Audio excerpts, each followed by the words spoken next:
everyone. Today we are going to discuss chapter 14 from geography. Title of the chapter is humidity. So, humidity is the amount of water vapors present in the air. As you all know that amount of moisture in the atmosphere is closely related to the temperature of the air. Amount of water vapors that can be held by a parcel of air at a given temperature is fixed. Air containing maximum water vapors of its capacity at a given temperature is said to be saturated air. And when the amount of water vapors in the air is lesser than its capacity to hold, it is said to be the unsaturated air. Humidity is measured in a number of ways, but most common among them are absolute humidity and relative humidity.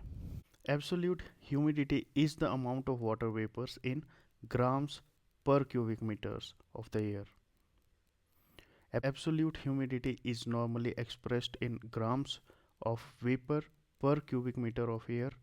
For example, if the absolute humidity is 20 grams per cubic meter, it means that in a sample of 1 cubic meter of air, the amount of water vapor present is 20 grams. Next is relative humidity. Relative humidity is the ratio between the amount of water vapor present in the air and the maximum amount then can be held by the air at a given temperature. It is expressed in percentage. So suppose the air can hold a maximum of 50 grams of water vapor at a given temperature and only 25 grams of water vapors are present in it, the relative humidity will be 50%. The relative humidity of saturated air is 100% and that of absolutely dry air is 0%. So as I told you, saturated air is the air containing maximum water vapors that can be held at a given temperature. So we can say that relative humidity can be measured by an instrument known as wet and dry bulb thermometer, and the amount of water vapor can be also measured with a hygrometer.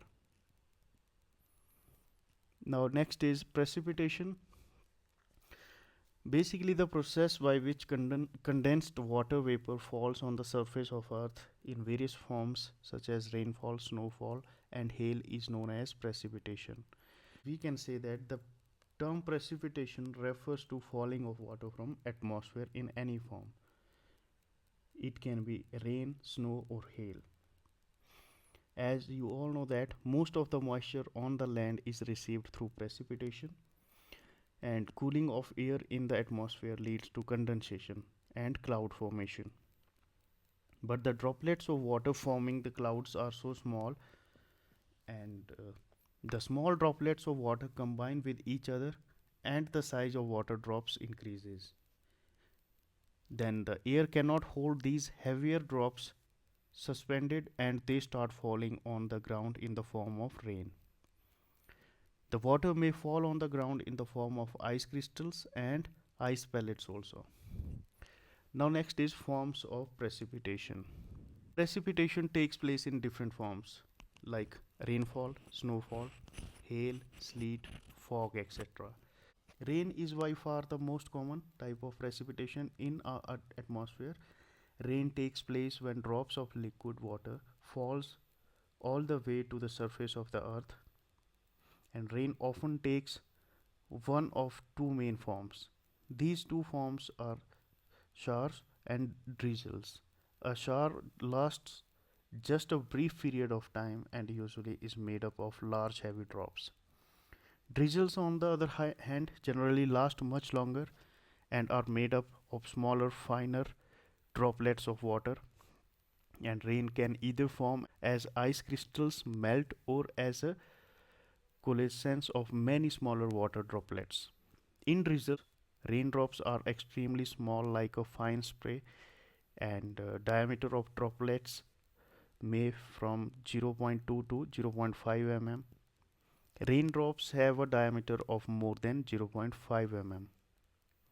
Rain usually forms the cumulonimbus clouds. Next form of precipitation is snow.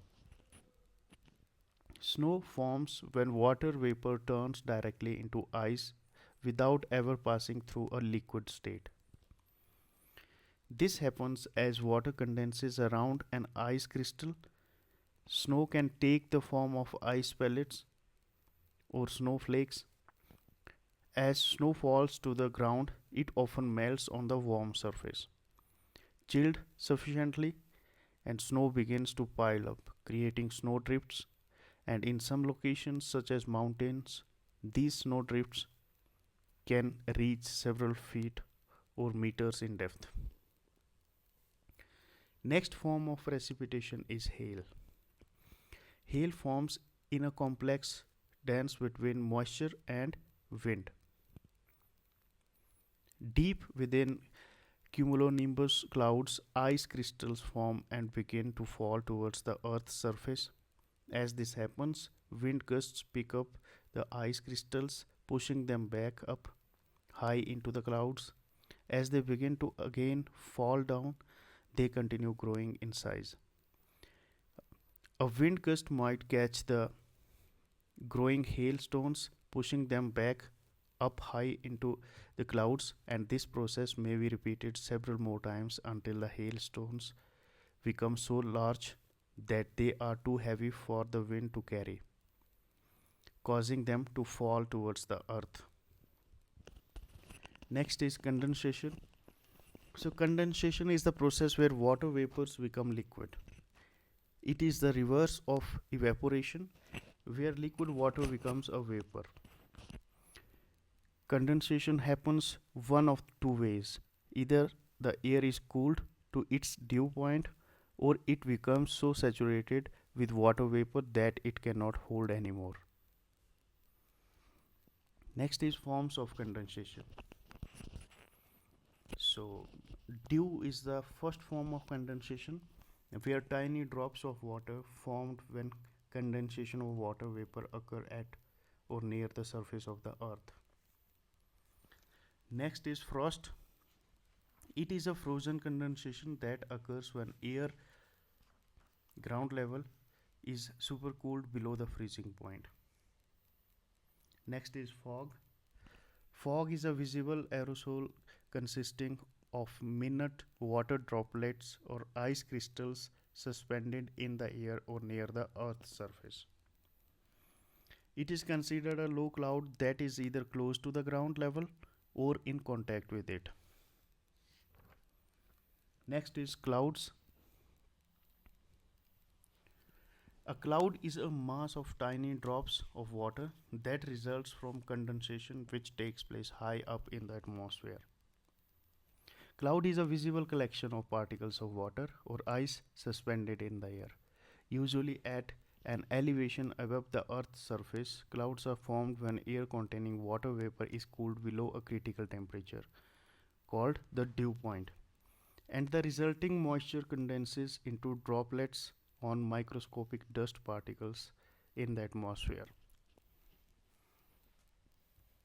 Next is smog. Smog is air pollution that reduces visibility. Was coined in the early 20th century and is a contraction of the words smoke and fog to refer the smoky fog due to its opacity and odor. It was first described over 5 decades ago as a mixture of smoke and fog, hence the name smog, but today it has a clearer definition and composition. Smog is made up of many chemicals including nitrogen oxide, sulfur dioxide, carbon monoxide, and volatile organic compounds. But the two main components of smog are particulate matter and ground level ozone. Whereas normal smog, often called London type smog, is mainly a product of burning large amount of high sulfur coal. Photochemical smog is a more modern phenomena commonly produced by vehicles emissions in contact with sunlight, mostly from burning gasoline and diesel. Photochemical smog forms over warm, densely populated cities with many vehicles. Effects of smog. Effects on human health. Basically, smog is composed of a mixture of air pollutants which can endanger human health. When smog is inhaled, it may cause the following human problems. Number one, coughing and wheezing, burning sensation in eyes and throat, risk of serious heart diseases, risk of serious lung diseases, dangerous for people suffering from asthma, and smog can also kill plants. A 2013 WHO report indicated that cumulative exposure to smog heightens the chances of premature death from cancer and respiratory diseases. Smog inhibits the growth of plants and can lead to extensive damages to crops, trees, and vegetation. Next is a mist. Mist is a mass of water drops present in lower layer of atmosphere. It is caused by the condensation of water vapor in the air and giving a moderate reduction in visibility. According to the meteorological practice, such a phenomena is a mist when the visibility is less than 2000 meters and exceeds 1000 meters, but becomes a fog when the visibility falls below 1000 meters. Next is types of rainfall. Precipitation occurs when the moisture contained in the air is condensed due to the cooling of the air. The simplest means of cooling of air in the atmosphere is through ascent of air. Ascent of air can take place under four conditions in the atmosphere: due to convection, obstruction caused by landform barriers, cyclonic circulation, and due to fronts. Depending upon the mechanism of ascent of air, rainfall can also be of three types. Number one is convectional rainfall. Convectional rainfall mostly occurs in the equatorial regions. High temperature in the equatorial regions results in a high rate of evaporation. When the temperatures are high, the air gets heated. Warm air rises higher in the atmosphere. It then expands and spreads at the top. Ascending currents of hot and humid air result in condensation and the formation of cumulonimbus clouds of great vertical extent. Such clouds give heavy rainfall, and this rainfall is associated with thunder and lightning. The Amazon River basin lies in the equatorial region, and hence it rains almost every day.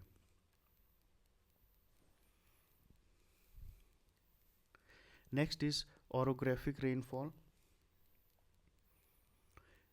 Relief rainfall is called so because it is affected by the relief or physical feature of a place.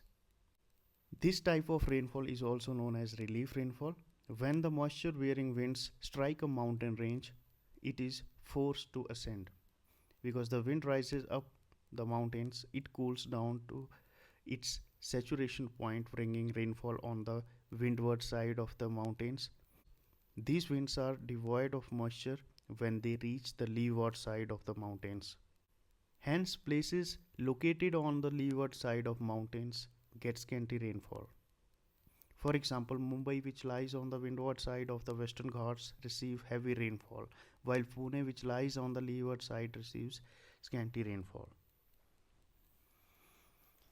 Third type is frontal rainfall. When warm and cold air meet, a depression forms. When a cold polar air mass meets a warm tropical air mass, they do not mix, they form fronts. The colder air mass is heavier than the warmer air mass, therefore, the lighter, warmer air rises over the top of the heavier, coldest air. As the warm air is forced to rise, it cools. Also, the warm air is in contact with the cold air along the fronts, and this also cools. Condensation occurs and clouds forms. Rain occurs along the front. So this was frontal rainfall. Now next is measurement of rainfall and snowfall. Rainfall is measured using an instrument called a rain gauge. It is a cylindrical metal container placed in an open area with no obstruction to the raindrops. Positioned on a slightly raised platform to prevent splashing from the ground. The rim of the cylinder is kept about 30 cm above the ground. Used by meteorologists and hydrologists to measure liquid precipitation. Next is snowfall measurement. Snowfall is measured in terms of the thickness of snow accumulated on a flat surface. An instrument called a snow gauge is used. It is a large metal container kept in the open to collect snow. Thickness of the collected snow is measured. Conversion rule is 10 cm of snowfall is equal to 1 cm of rainfall. That's all for this chapter. Thank you very much. Have a nice day.